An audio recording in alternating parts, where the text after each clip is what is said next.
admitted to fantasizing about his own daughter and says he still has urges.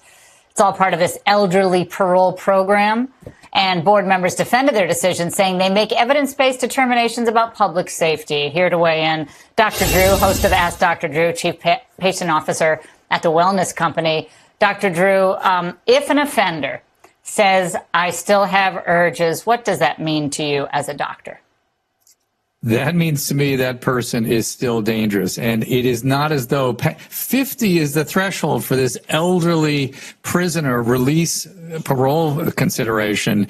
Elderly at 50, as though a 50-year-old who has a lifetime of sexual misconduct with minors is somehow going to outgrow it or be sort of so elderly that he'll be unable to perpetrate. If he were 95, perhaps, but 50 with urges, it's going to happen again for sure. Does Gavin Newsom, even though he doesn't, he's not directly responsible for the board, does he own this though? This never brings this up.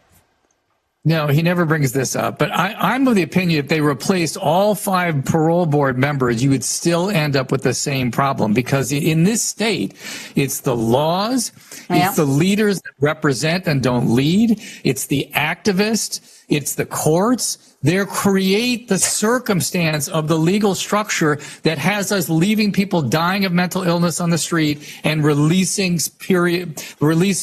middle-aged sexual abusers out to the public. I don't even have any words anymore. But also, speaking of, in L.A., that, of course, we're watching the mayoral race, Dr. Drew, and incumbent Mayor Karen Bass was asked whether non-citizens should be allowed to vote in city elections. Here's what she said.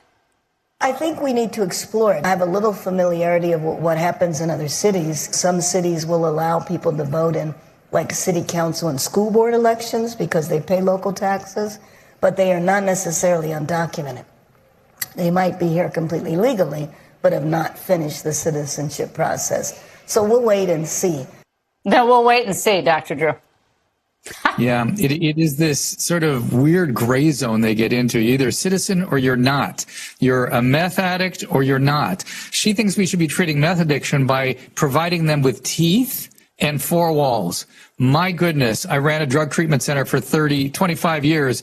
I guess I had it all wrong. It sure would have been much easier if I just gave them a dentist and a room. Everybody would be cured.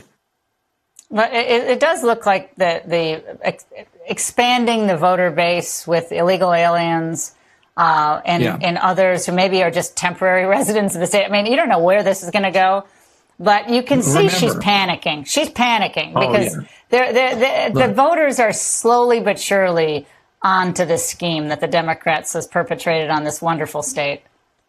One of the things that Spencer Pratt has done is he kicked open the Overton window here. So people are sort of going, what? You could say that? You could do that? Oh, why aren't we doing that? And yes, she is much more interested in representing than governing.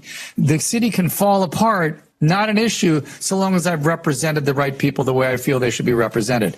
This has gone to such an extreme that literally it's on our streets, it is negligent manslaughter. That's what